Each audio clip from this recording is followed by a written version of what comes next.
Hi, this is Slash, and I'm going to show you how I made him. So I started with an STL of Red Hulk, and then I put him in Blender, and I was just going to cut off his head and then 3D print the body and then sculpt everything on top of that. Then I was like, I might as well do the whole thing. So I 3D printed Slash, and I had to do it in 3 parts because otherwise it would come out messed up if I tried to print out the whole thing. The more time it's printing, the more time there is for something to mess up, and also I can get better details if certain things are upside down and stuff. So that's 3D printing though. Anyway, I have Army Painter, it's Green Stuff by Army Painter. I was just reading in the corner there, Army Painter, but yeah, it's green stuff. You mix it together. It's the hardest stuff to mix together. It probably took me like 10 minutes to mix that little ball up. But then I get started filling in some of the, I did the nails. So I made a snake and then cut each nail so they're all the same size, and I did all the nails,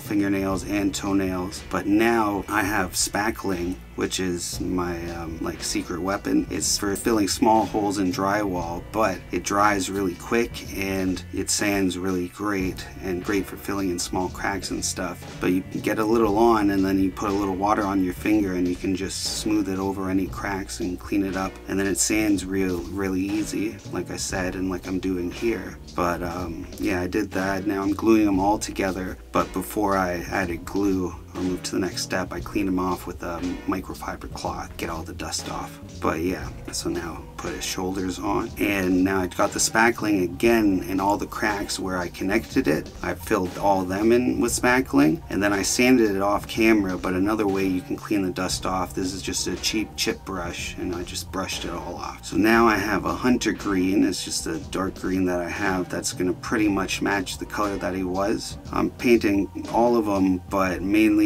my objective is to make the white from the spackling match the color that he already was. So some of that I'm gonna sand a little bit more. No, I didn't, but I'm just noticing right now you can still see those cracks. But when I put on the other layers of paint, it'll hide it. Yeah, I think so. So he's looking pretty good so far. It's the IDW TMNT comic version of Slash, and so I made him 8 inches because he had to be bigger than Old Hob, who's a 7-inch figure I used to make him. That's him fighting Hun, not Hob, but yeah, he's a big boy. So now for his main color, his shell color, I'm doing it first. So I mixed some brown with some green and a little black because I wanted a dark brownish, greenish, brown, black.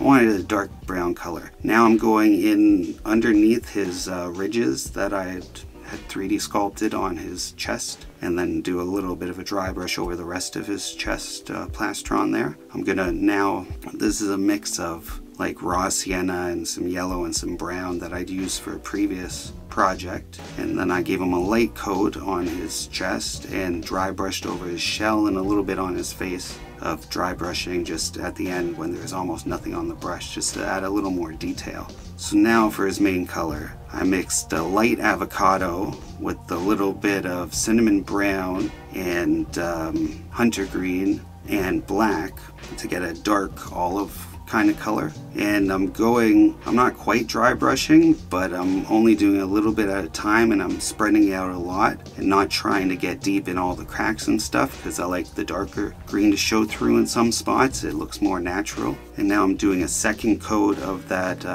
raw sienna, kind of beigeish or yellowish color, and a little more dry brushing around. And I had to get in the sides too, but under his arms, so it's hard to see, so I didn't show all that. That's him taking on Bebop and Rocksteady at the same time. Now I'm going white in his eyes, and it's just a little bit at a time. A little bit of paint on the brush, trying not to get outside of the eyeball. But if I do, it's okay, because I can just add some more green to cover it up. Now, what am I doing? Losing my voice.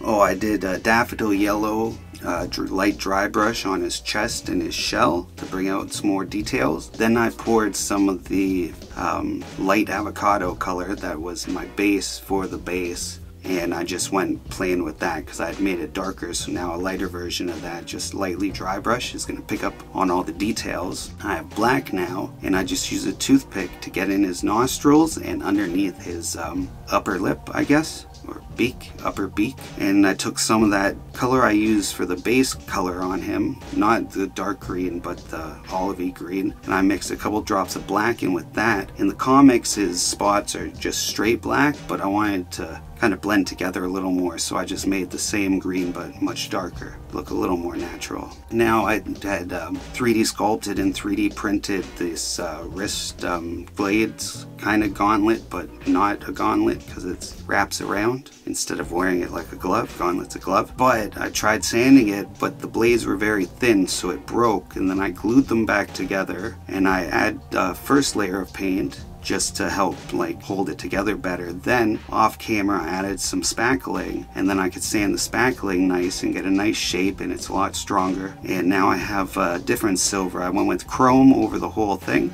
and I move on to his wraps, which I'm gonna make out of hockey stick tape.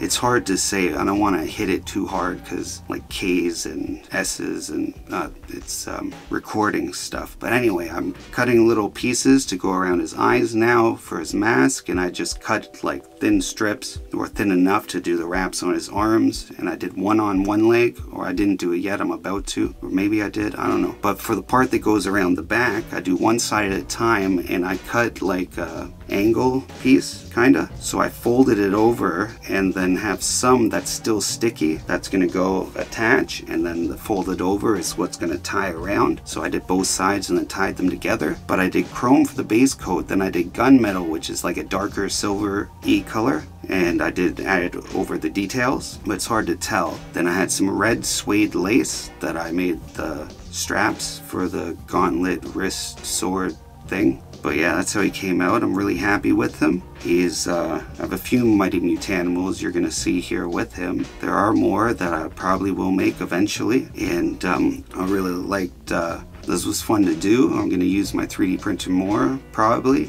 maybe. I still have a lot of projects to get to. But anyways, until next time, remember, thanks for watching, and always keep your head up. Peace.